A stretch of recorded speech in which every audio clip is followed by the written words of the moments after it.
Asterisk, asterisk, you think she's into you. You feel the chemistry. But something's off. Her words say one thing, but her silence says another. And deep down, you wonder, am I just a temporary distraction? Or something real? Here's the truth. When she's drunk, her mask slips. Her filters vanish. And if you ask the right questions in that moment, you'll find answers you were never supposed to hear. But be warned, once you know the truth, you can't go back. Asterisk, asterisk, asterisk, chapter 1. The illusion of clarity started with a phone call from an old friend. Bro, you've been seeing her for 3 months and you still don't know where you stand. Ahmed laughed, half joking, half concerned. Ask her when she's drunk. That's when women tell the truth. Zaid scoffed. I don't play games. No, it's not a game, Ahmed replied. It's psychology. Alcohol lowers the filters. The truth slips out when the guard is down. That's when you'll hear what her heart really says. Zaid wasn't the type to manipulate. He considered himself calm, collected, even stoic. But something about this advice stuck with him. He'd been seeing Amina for almost 100 days. She was fire and moonlight, warm one moment, distant the next. There were kisses, confessions, moments of raw connection, and then stretches of silence, emotional withdrawal, evasive eyes. He didn't know if he was a placeholder or a partner, and that uncertainty was beginning to burn. Chapter 2. A Stoic's Dilemma. Zaid sat on the balcony that evening, Marcus Aurelius, open in his lap. If someone is able to show me that what I think or do is not right, I will happily change. For I seek the truth, by which no one was ever truly harmed. What is the truth of a woman's heart? He wasn't afraid of heartbreak. He was afraid of wasting time with someone who never intended to stay. He'd seen men build castles with women who only brought sand. He didn't want to be one of them. Stoicism taught him to accept what is, not what he wanted it to be. If the truth was buried beneath layers of politeness, masks, and indecision, then maybe, just maybe, catching her in an unguarded moment could be a gift, not a manipulation. So he wrote 6 questions. 6 sharp blades designed to peel back the illusions. Chapter 3. The night of truth. It was her birthday. Amina was glowing in her maroon dress, slightly tipsy from the wine. Her laughter was easy. Her eyes softer than usual. They were alone now. On her rooftop, the city humming beneath them. You're quiet tonight, she said. I've got a few questions, he said. But only if you're in the mood. She leaned in, curious. Ask me. Question 1. If there were no consequences, no guilt, no shame, who would you really be with? She blinked, surprised. That's intense. I'm serious, he said. Answer without filters.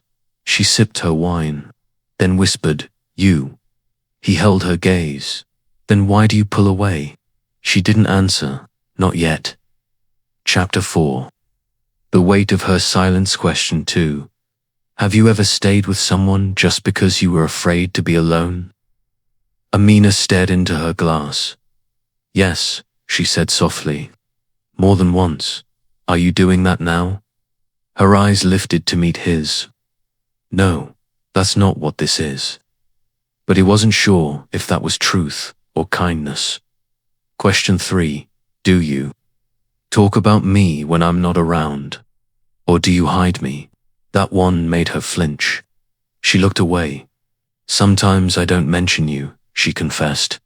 Not because I'm ashamed, but because I'm scared people will jinx it. That I'll say too much too soon, and you'll disappear. That was new. He had assumed her silence meant disinterest. But fear could wear the same mask as indifference. Chapter 5. The mirror of vulnerability question for have you imagined your life without me and felt relieved? She paused. Too long. Yes, she finally said, but only on the days when I feel small, when I think you'll leave anyway. So I imagine letting go first. It's protection. He respected the honesty, even when it hurt. Thank you, he said, for not lying. Question 5. What do you think I don't know about you, but should? She bit her lip. That I overthink everything, that I test you sometimes, that I've had men abandon me after opening up. So now I sometimes push first, just to see if you'll chase. Zaid closed his eyes briefly. So many signs he had misread. What he had perceived as manipulation was trauma. What looked like distance was defense. And yet, none of this excused the emotional confusion she left him in. Chapter 6. The final question, question 6. When you imagine your happiest future, am I in it? She didn't answer immediately. She stood, walked toward the edge of the rooftop, city lights casting a glow across her face. Yes, she said, but only if you can handle my darkness, if you can be patient with my silence, if you can love me on the days I don't love myself. He rose and stood beside her. I can, he said, but only if you stop running when things get real. I won't chase ghosts. Her voice cracked. I don't want you to chase. I want to stop running. That night didn't end with a kiss. It ended with clarity, and sometimes that's even more intimate. Chapter 7. A Stoic reflection the next morning. Zaid opened his journal and wrote, Emotion is not the enemy. Illusion is. Better a painful truth than a beautiful lie. Those 6 questions didn't give him all the answers, but they gave him real ones. And the truth was this. She wasn't playing him. She was wrestling with herself. That's not the same thing, but it still had consequences. From that day, he made a vow, not just to ask others the right questions, but to ask himself, am I ignoring red flags because I'm lonely? Am I chasing potential over reality? Am I staying because I'm afraid of starting over?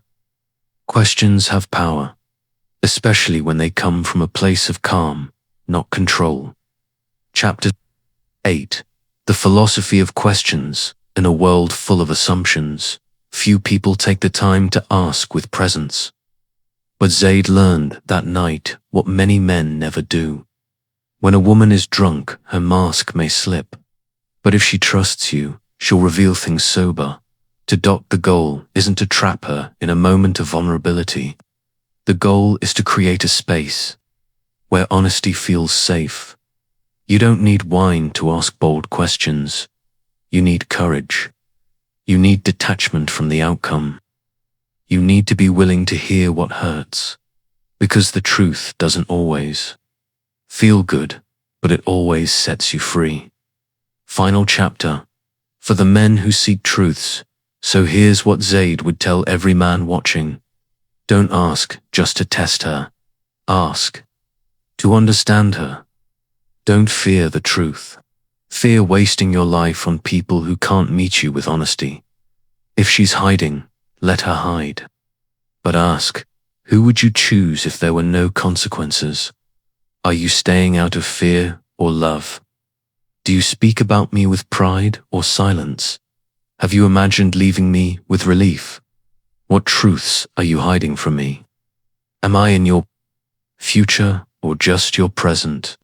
You don't need alcohol to unlock a woman's soul. You need stillness, presence, and a heart that's not afraid of loss.